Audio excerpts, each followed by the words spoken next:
Welcome back, my friends. We're out here on the pistol range today, and we're going to be shooting some 357 Magnum here. We're going to be confirming our 12 grain charge of Shooter's World Heavy Pistol with the Lee 358 158 round flat.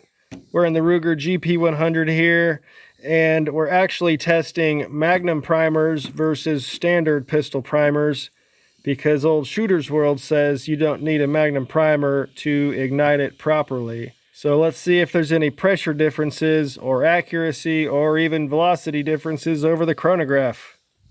So you can see we've got 12 of each load. Let's go test them over the chronograph real quick, and then we'll try and shoot a group.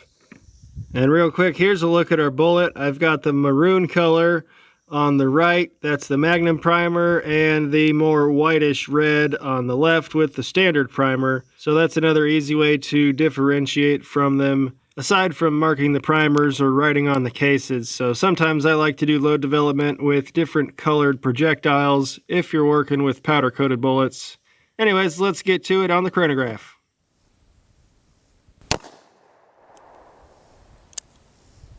One 1,117.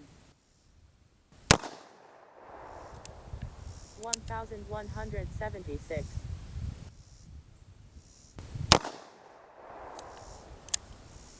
1,171.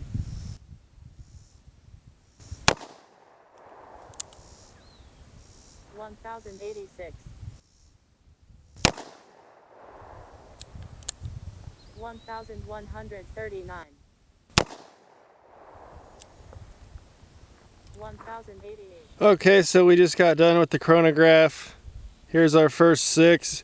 I was more worried about not shooting the chronograph than shooting a perfect group, but here we are with our first 6 shots. Quick review on the chronograph. 11:39, 10:86, 11:71, 11:76, and 11:17. Our high was 11:76. Our low was 10:86. Average was 11:29. Extreme spread of 90, ew, and standard D of 35. I think if we got rid of that low number there, it would tighten up a lot.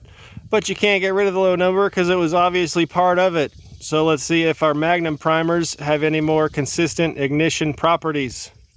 Here's a quick look at our primers. Obviously very rounded, no flattening, no cratering. And those were the standard primers. So let's get on with our Magnums over here, and we will see how those perform and if the Magnum can give us a better ignition for our velocities.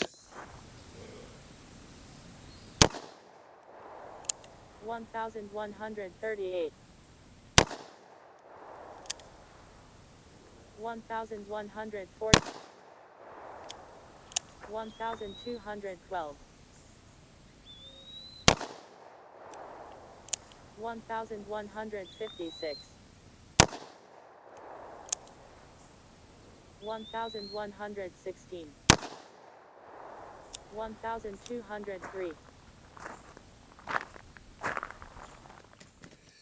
And a quick look at the target. It seemed like we were better grouped here, but I did throw one out, and that was the one with our highest velocity, so maybe that threw the flyer. Anyways, that looks a little better, but the numbers were not any better on the chronograph. So I'm going to shoot 6 more of each shot without the chronograph so I can concentrate on aiming.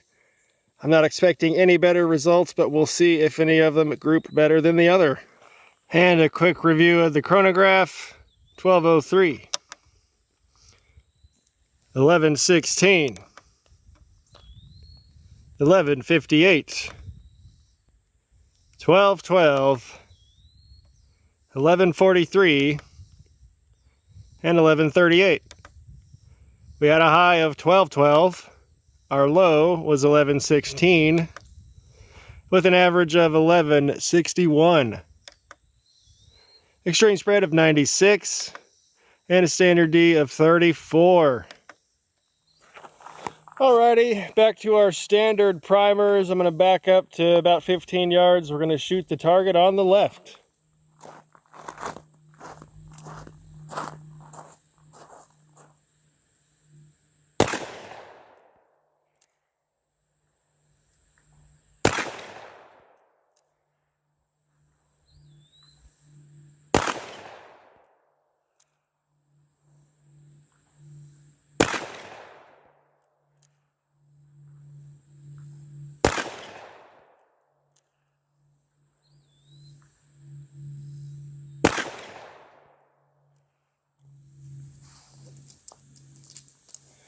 Well, that was not my best work. And back to the Magnum primers. We'll get them loaded up here. Back to 15 and shoot the target on our right.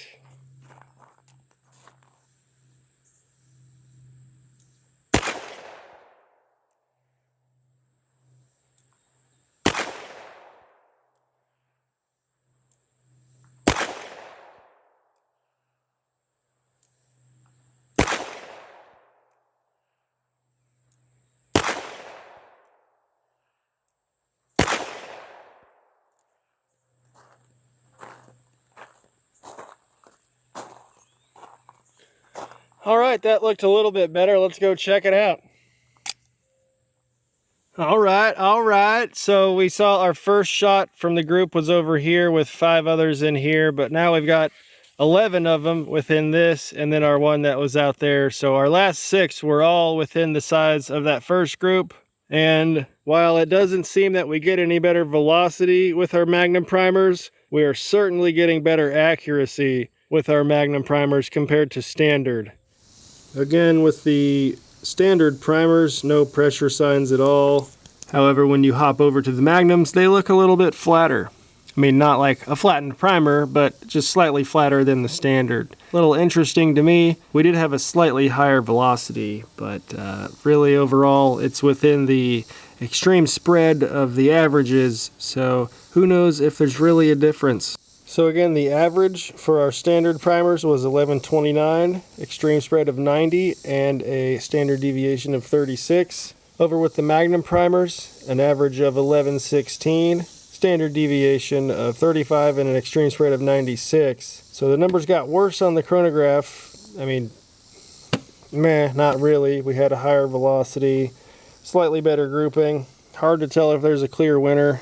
Maybe it's just the wrong powder charge. Let me know down below what you guys would do here. Obviously this one looks better, but we have about 1.5 grains before we get to our maximum charge. So we have a lot of room to work up. But anyways, we were just testing our luck today. If you guys enjoy this sort of content, make sure to like the video and subscribe to the channel if you're not already. You can support us over on patreon.com/dummyround. Thanks again for hanging out, guys. We will see you in the next video. Have a good one.